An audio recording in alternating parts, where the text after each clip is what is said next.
Hello, my dear students. I hope you all are very well. Stay home and stay safe. So, periodic classification of elements हम कर रहे थे. This chapter was pending. So, इसके अंदर हमने characteristics में पढ़ा था.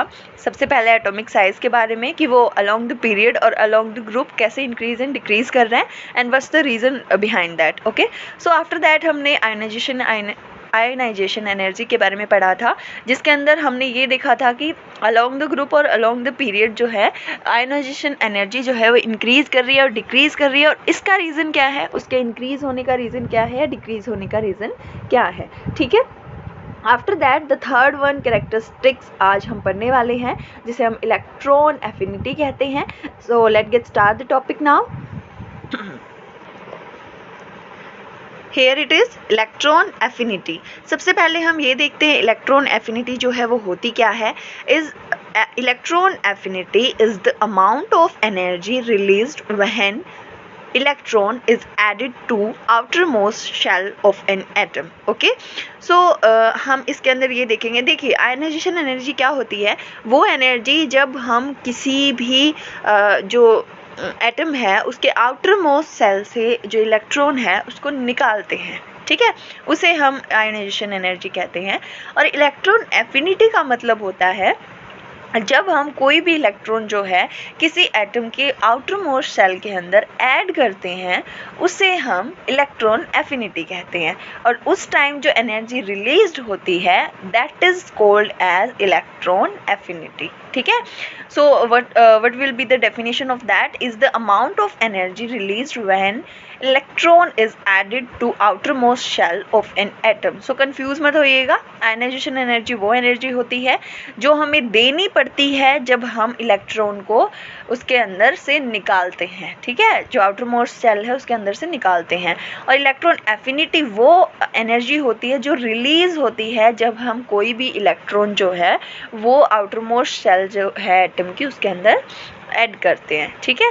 अलोंग ग्रुप, तो जैसे कि हमने आयनाइजेशन एनर्जी और एटॉमिक साइज के बारे में पढ़ा कि वो अलोंग द ग्रुप और अलोंग द पीरियड कैसे इंक्रीज़ और डिक्रीज़ करते हैं, ऐसे ही अलोंग द ग्रुप जो अगर हम किसी भी जो एटम है उसके अंदर कोई भी इलेक्ट्रॉन ऐड करते हैं तो कितने अमाउंट ऑफ एनर्जी रिलीज़ होगी. ठीक है. So along the group the electron affinity decreases मतलब घट रही है. किस टाइप से घट रही है ये आप ध्यान से देखिएगा. For example consider first group. पहला ग्रुप जो है उसे कंसीडर करते हैं हम. फर्स्ट ग्रुप जो है हमारा, consider first group. Li means lithium, sodium and potassium. इन तीनों को हम कंसीडर करते हैं. एक बार इनको अगर हम लिख लें और उनके साथ साथ इनकी इलेक्ट्रॉनिक कॉन्फ़िगरेशन जो है वो भी हम लिखिए. देखिए, मुझे ऐसा लगता है कि आपने अभी तक पीरियोडिक टेबल लर्न नहीं की है, सो प्लीज़ उसे लर्न कर लीजिए. मैं आपको फिर से रिपीट कर रही हूँ. जो ये 2 चैप्टर हैं आपके, एटम्स एंड मॉलिक्यूल्स हैं, पीरियोडिक जो एलिमेंट्स हैं, और 9th क्लास के अंदर भी जो है atoms and molecule and structure of atom, ये सारी चीज़ें जो हैं ये लर्न नहीं होती हैं तब तक जब तक हम एटम के बारे में, उनकी इलेक्ट्रॉनिक कॉन्फ़िगरेशन के बारे में नहीं जानते हैं, तो वो चीज़ें हमें क्लियर नहीं होती हैं. सो 9th में अगर आपने अच्छे से लर्न की होगी पीरियोडिक टेबल तो दी बेस्ट है, लेकिन कुछ स्टूडेंट्स ऐसे हैं जिनको अभी भी वो चीज़ लर्न नहीं है. So please learn it. Okay. So हम ले रहे हैं फर्स्ट ग्रुप, जिसके अंदर जो लिथियम है उसकी इलेक्ट्रॉनिक कॉन्फ़िगरेशन जो है वो 2n1 है. आफ्टर दैट सोडियम की 281 है एंड पोटेशियम की 2881 है. ठीक है. ये इलेक्ट्रॉनिक कॉन्फ़िगरेशन कैसे है, हमारे जो एटॉमिक नंबर हमें पता है इनके, लिथियम का 3 है, सोडियम का 11 एंड पोटेशियम का 19 है. ठीक है.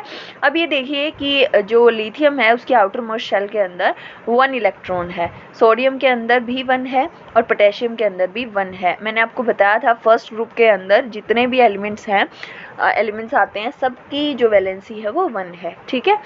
As we move down every time a new shell is being added due to which nuclear charge decreases and size increases, less energy is released and remove an electron.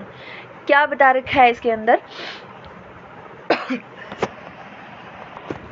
देखिए जो important points होते हैं इसके वो आप लिख लिया कीजिए, क्योंकि उसके बाद फिर आप कंफ्यूज हो जाएंगे हर एक कैरेक्टरिस्टिक के अंदर कि आयनाइजेशन एनर्जी में इंक्रीज हो रहा था, डिक्रीज हो रहा था। तो ये आपके लिए समझना बहुत ज़्यादा इंपॉर्टेंट है, ठीक है।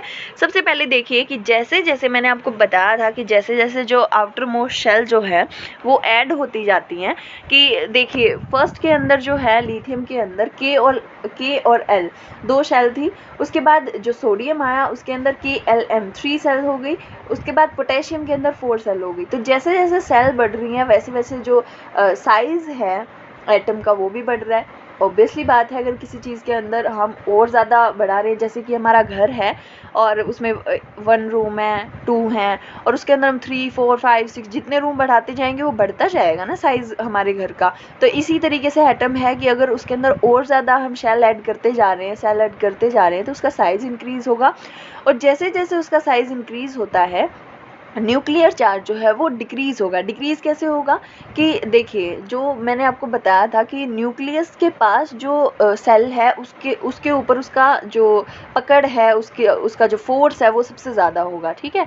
उसके बाद सेकंड वाली में कम होगा, थर्ड वाली में कम होगा। जैसे कि मैंने आपको टावर का एग्जांपल दिया था कि कोई भी जो आइडिया कंपनी या वोडाफोन किसी का भी टावर लगा हुआ है अगर रोहतक में, तो उसके आसपास के एरिया के अंदर उसकी जो रेंज है वो ज़्यादा होगी, ठीक है। उसके फिर थोड़ा सा दूर वाले जो एरिया हैं उनके अंदर थोड़ी सी कम होगी, उससे दूर वाले एरिया के अंदर और थोड़ी सी कम होगी, और बिल्कुल बहुत ज़्यादा दूर वाले एरिया के अंदर उस टावर की रेंज नहीं जाएगी, ठीक है। ऐसे ही आप लर्न कर लीजिए।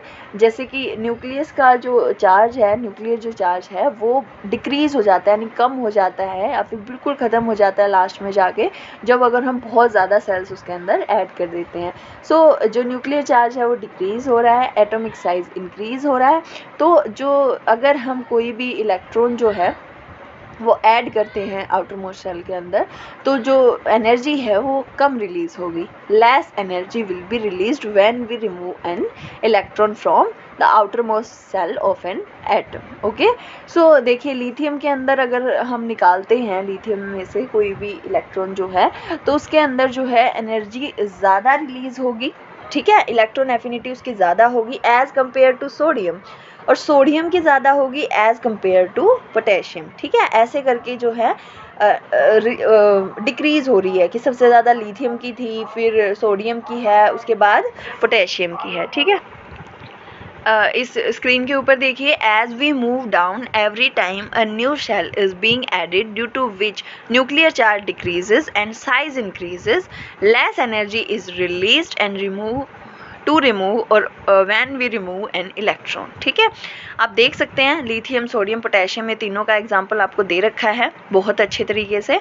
सो इसके अंदर किस तरीके से जो है लिथियम और सोडियम और पोटेशियम के अंदर जो न्यूक्लियर चार्ज है वो कम हो रहा है, एटॉमिक साइज जो है वो बढ़ रहा है, और जो हम इलेक्ट्रॉन रिमूव करने की कोशिश कर रहे हैं तो उसमें जो एनर्जी रिलीज़ होगी वो सबसे ज़्यादा लिथियम, सोडियम और लास्ट में पोटेशियम की होगी, ठीक है। आप समझ गए होंगे आई थॉट। सो नाउ हम अलोंग द ग्रुप देखते हैं कि जो इलेक्ट्रॉन एफिनिटी है वो इंक्रीज़ हो रही है या डिक्रीज़ हो रही है। So it increases. What's the reason behind that?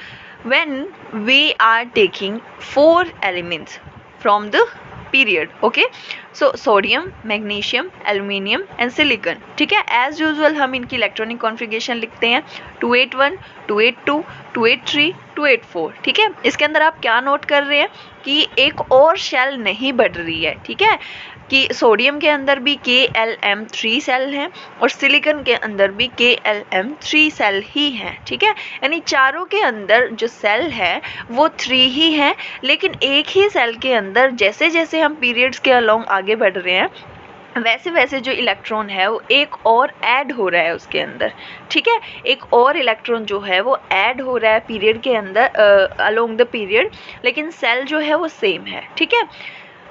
We move है, ये मोर नहीं है, we move along period every time a new electron is added to the same shell due to which, इसकी वजह से क्या होगा, न्यूक्लियर आएगा यहाँ पे, nuclear charge increases, size decreases. जो न्यूक्लियर चार्ज है वो इंक्रीज होगा और साइज जो है वो डिक्रीज होगा as opposite to the group, along the group, ठीक है। अलोंग द ग्रुप क्या था, जो न्यूक्लियर चार्ज है वो डिक्रीज हो रहा था और साइज जो है वो इंक्रीज हो रहा था। इसके अंदर क्या है, साइज जो है वो घट रहा है और न्यूक्लियर चार्ज जो है वो इंक्रीज हो रहा है। अब साइज क्यों घट रहा है अलोंग द पीरियड, आपको पता है एक ही सेल के अंदर बार बार हम इलेक्ट्रॉन अगर बढ़ रहे हैं तो जो न्यूक्लियर चार्ज है वो इंक्रीज होगा, यानी जितना ज़्यादा उस किसी भी जो चुंबक सी लगा लीजिए टाइप मैग्नेट, तो उसके आसपास अगर जितना ज़्यादा लोहा रखेंगे वो